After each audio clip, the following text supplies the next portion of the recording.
Hey Scorpio, welcome to Tourmaline Tarot. We are going to do your major issue for April. That is where, just read with the majors first.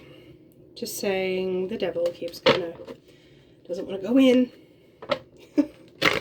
Pointing it out. But we just read with the majors, and then we clarify with an entire deck. And then we get into some oracle business. So let's give me some good ones for Scorpio. One.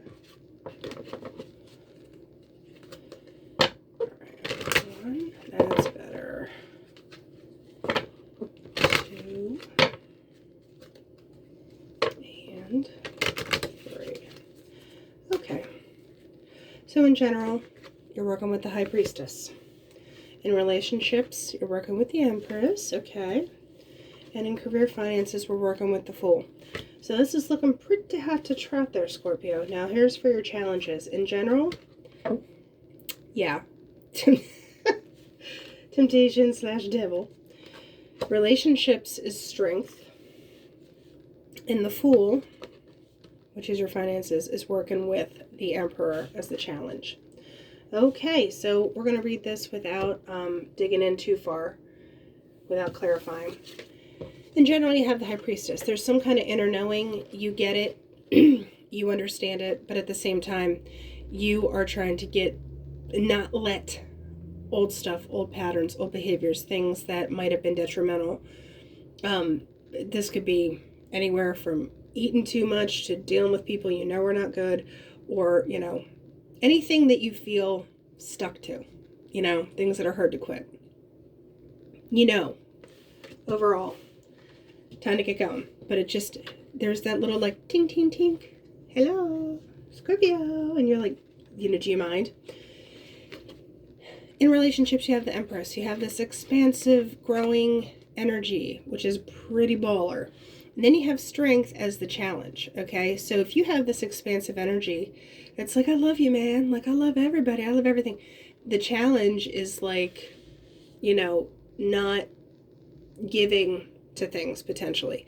There's strength in not giving everything. So there's some kind of balance that has to get struck between this like expansive energy to maybe tame the beast, So we have the Fool. And the Fool is, once again, it's that like woohoo energy where you're just like, let's go. And the let's go has to be tempered with the Emperor, who's like, no, here's what we're going to do. And but you're just like, woohoo. So maybe you need to kind of watch if you're just spending or just putting it out there, or, I'm not going to say getting sloppy, but, watch your messy factor if you're getting into some things, or taking chances, buying stocks, junk like that. Things that you're like, no, it's a sure bet. And it's like Emperor goes, watch yourself. So now we're going to do clarifying with a deck. Whole deck. Let's see what is in store for Scorpio. 1, 2, and what's 5? 4. Oh, give me a good one. Give me a nice good one. Oh yeah, love that sound. So, in general, Knight of Pentacles. That's good. We're moving. Stable. Emperor. You got Emperor back here. There's some kind of control. Knight of Pentacles isn't rushing. He's very chill. He's like, we got this.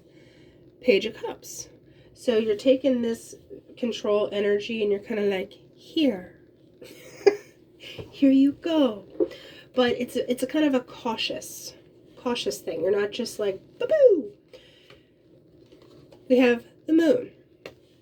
As far as relationships go, we have the 4 of Pentacles, which is, remember I said there's like a whole, you're like, intuitively, you just kind of have to hold back a little bit, even if you don't want to. And then, yeah, if there's any kind of lack mentality, we'll dig a little deeper, but if you have the 4 to the 5, I don't know if you feel like you're able to give this much or do this much. Because you have that Empress, which is that growth energy, but this is like a lack mentality. So if you're trying to hold yourself back, you might not feel like you're being authentic, or you're not giving enough, or you're not really being yourself by doing that, by tempering your mojo. So let's look at not relationships, but finances. 10 of Pentacles, nothing but net, nothing but net. What about this net? Oh, you get what you want? And remember, this guy kind of has like a woohoo, like let's do this, like check this out, like baller kind of thing. So watch that energy. And then you have the Page of Pentacles. So I don't think you need to worry about that so much. Like I think you kind of want to be like, you put everything in your Amazon cart, but you don't hit buy. You know, you're in line at the store, but you put some stuff back. Like you're good. I don't really think you necessarily have to worry in that aspect, but because you're kind of more solid. Now, the relationship part doesn't concern me so much as I feel like you're in a way about it. The Knight of Wands. I think with that Empress energy, you might just want to not think about the nuts and bolts. You don't want to worry about the practical stuff that you're holding on to. You just want to have the fun part. So what is Scorpio? And this was hesitant. You're like, okay, I get it. Your challenge was strength. The strength is maybe to like not do all the fun. Yeah. King of Pentacles. So there's some stability and groundedness that has to come in the relationship sector, even if you have this big, expansive, like, woo energy. You're like, can I just have a good time? Yeah, you just want a good... You're like, I'm here for a good time, not a long time. Or this is maybe, this can be flipped into somebody you're dealing with. But you, like I said, you have the Page of Pentacles in your finances. You have the Page of Wands in your relationship sector. So you're like, okay, you're not, just throwing it all at the wall. And and then you have the Page of Cups back here. So there is an emerging that's happening, but it's very like calculated. Sounds cold, but it's thought out. You're not just like, woo! Even if you want to woo, you're not going to do it. So with this Page of Cups and Emperor and Knight of Pentacles, what can Scorpio expect? Okay. See, you do get your good time. You do get a good time, and you do get kind of an emotional fulfillment that you're not just like off the wall, beholden to everything that looks good and shiny. So you're not just going to the first good looking thing. You're actually taking some time, with that High Priestess and reevaluating. And even if you have that Empress energy and the Fool energy, you're like, okay, deep breath, Scorpio, pull it together. We can do this.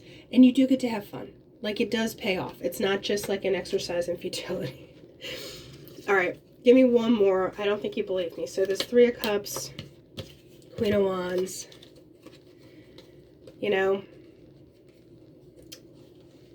You are manifesting. You are making decisions. You are being stable. And the 2 5s are changes, right? So you're changing that one-upsmanship. You're changing that shoulda, coulda, woulda. I don't think you're going to be left with regrets or this kind of like competition thing. You're leaving that behind.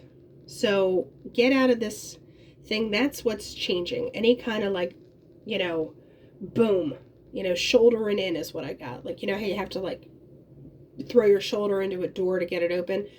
That's kind of going away, because when you do this stuff, it's almost like it gets easier. The Magician kind of, is like easy peasy. He's just like, boom, got it. There's more of that going on, that you don't feel like you have to be applying this force or being a particular way about stuff. So now we're going to get into the Oracle here.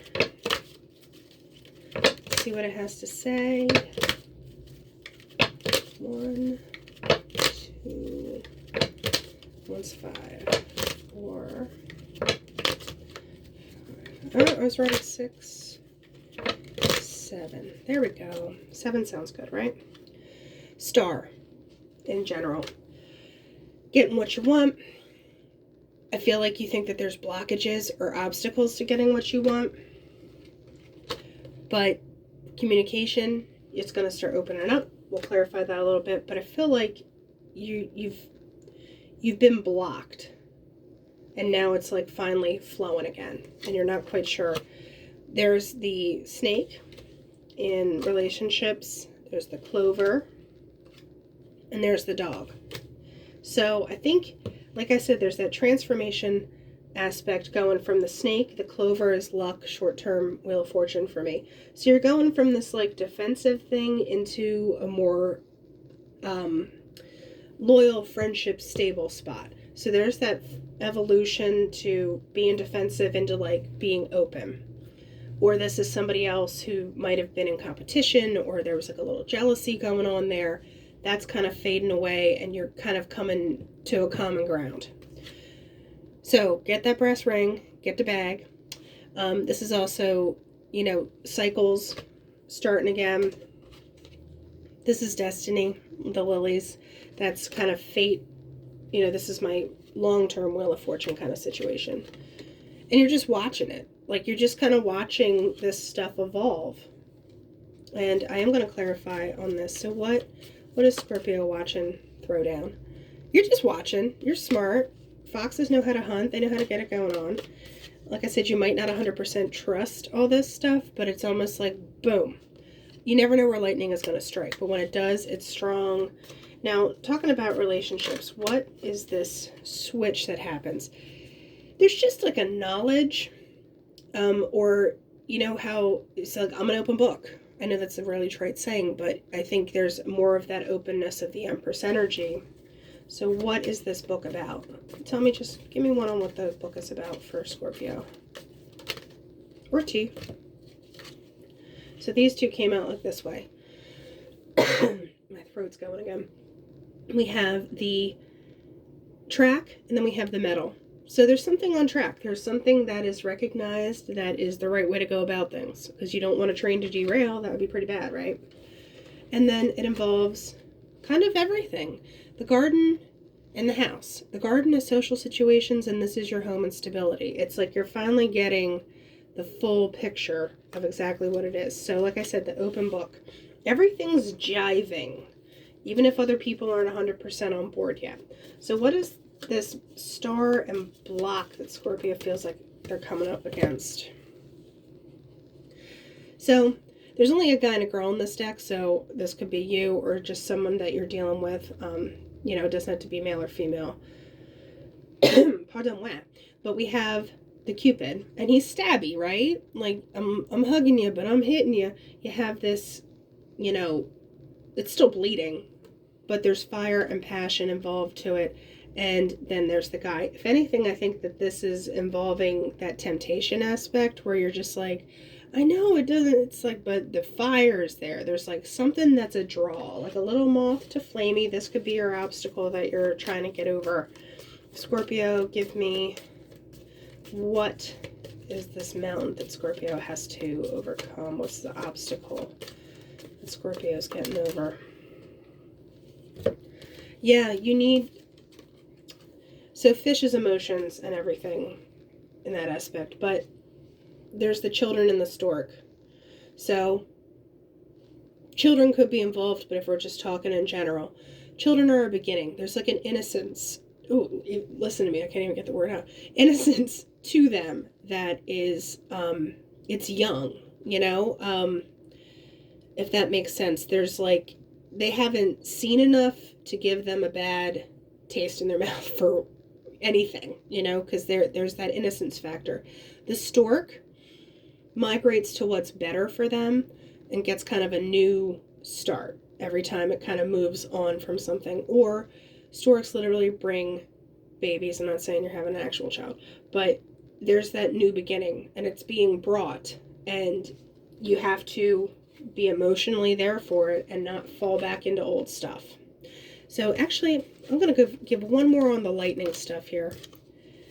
Yeah, there's an end to something. What is the end? Coffin is just an ending. It's like the death card. It's a transformation. So there's an end, and then there's like an agreement that pops up. And like I said, it's almost like you can't see where this is coming from. And it's a surprise, but it's a good surprise. But I feel like these worlds are very separate, but the mojo is the same. You know, like you're very professional, you're very on top of your game, like you know what you're doing. But at the same time, with the relationships, you're just like, I'm trying not to let this affect me. It's like you're trying to operate in two separate spheres. You know, or three if you want to throw in just life. So let's do the crystal deck and see what Scorpio can think about. Let's see here. 1, 2. You tell me when you want to stop. I won't even count. It's like, no, I'm not done. It's right here. Just there it is. Okay. Whew. Mold. Sorry, I don't mean to laugh, but it's moldavite. Okay, this is like the express change one with stones, but it's grounding, connection, evolution. So it is time to appreciate the good things already in your life and make plans to change what holds you back from fulfilling your intentions. This is like the it's very, don't want to say volatile, but when the change comes, it's like, oh, you want to change? Here's your change. It's like, what? It's like almost like a whiplash. You're like, whoa, did not see that coming. But I think in a good way. Give me one more on moldavite, because moldavite is such a strong stone. I feel like, you know, moldavite's one of those stones you wear it with something else. You know, like a Herkimer diamond or tourmaline or something to balance it out. So we're going to pair up this change with moldavite. What are we going to do? 1, 2, 3. Okay. Selenite. That's a grounding, you know, clear it out stone. So connecting, clarity, manifestation. So it is time for a period of clarity and concentration. Stop confusion from clouding your judgment and communicate clearly your intention and purpose. All right. So like I said, there's this balance change. Even if you got that woo energy, kind of walk it back and kind of evaluate from a practical level too. All right, Scorpio, that's what we have for you. And I'll talk to you in a little bit.